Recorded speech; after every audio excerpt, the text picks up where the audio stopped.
క్రీస్తునందు ప్రియమైన వారలారా, శుభాలు. ఎలా ఉన్నారు? బాగున్నారా? నిన్నటి దినము ఎలా గడిచింది? ప్రభువుకు మహిమకరంగా జీవించారా? జీవించినట్లయితే ఆయనకు స్తుతులు. లేని యెడల ఆయన మనల్ని క్షమించునుగాక. సంఘం అంతటికీ కూడా ఈస్టర్ శుభాకాంక్షలు తెలియపరుచుకుంటున్నామండి.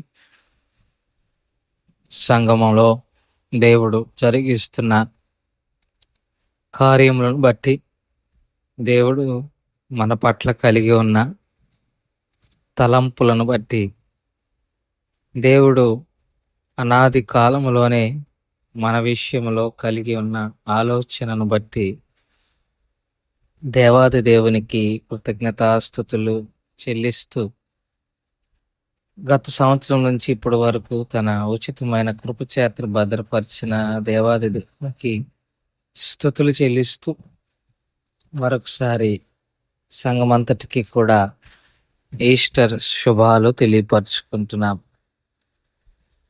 శుక్రవారం నాడున చనిపోయి సమాధి చేయబడి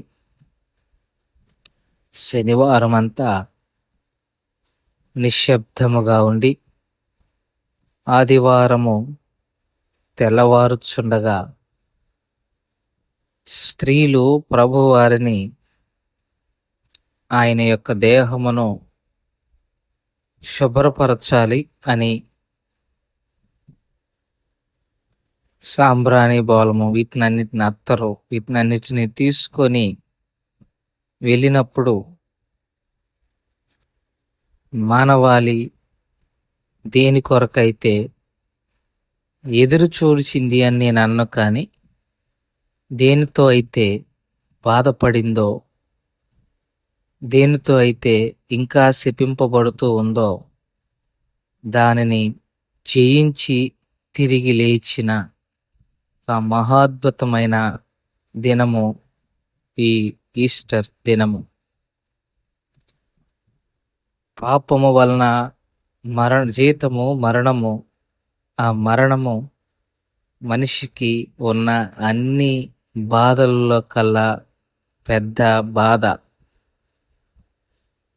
అలాంటి దాన్ని సిలువలో తన ప్రాణమును అప్పగించి పునరుద్ధానుడై లేచుట ద్వారా ఆ మరణానికి శాశ్వత కాల ఫుల్ స్టాప్ పెట్టి,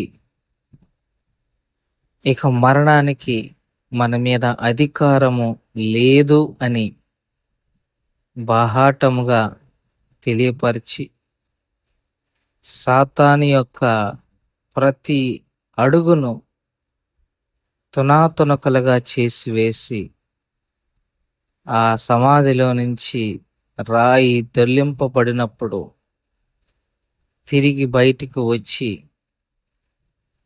సాతానును బాహాటముగా అందరికీ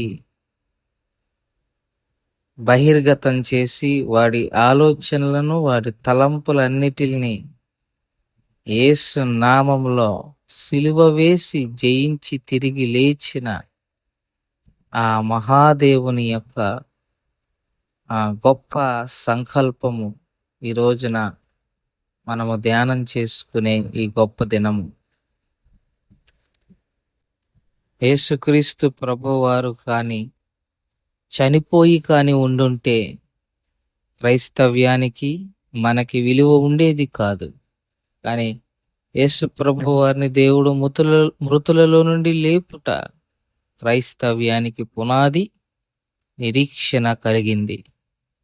యేసయ్య పునరుద్ధానము అత్యంత విలువైనది. యేసయ్య పునరుద్ధానము మనము బ్రతకటానికి దారి చూపిన ఒక గొప్ప అరుదైన సంఘటన. ఆయనే కానీ చనిపోయి కానీ ఉండుంటే ఇవాళ మనము దారి తప్పి ఎవరిని ఆశ్రయించాలో, ఎవరి దగ్గర ఉండాలో, ఎవరిని వేడుకోవాలో కూడా తెలియనటువంటి అయోమయ స్థితిలో పడిపోయేవారు. కానీ దేవుడు మనల్ని అటువంటి స్థితిలోనికి నెట్టకుండా మనల్ని తన కృపచేత భద్రపరిచి ఈ రీతిగా తన సన్నిధిలోను తన నామాన్ని పిలవగలిగే అవకాశాన్ని దయచేసిన రోజు ఈరోజు ఈస్టర్, క్రిస్మస్ యొక్క నెరవేర్పు. క్రిస్మస్ ఉంది, కానీ ఈస్టర్ లేకపోతే క్రిస్మస్గా ప్రాధాన్యత లేదు. అంతే కదండి.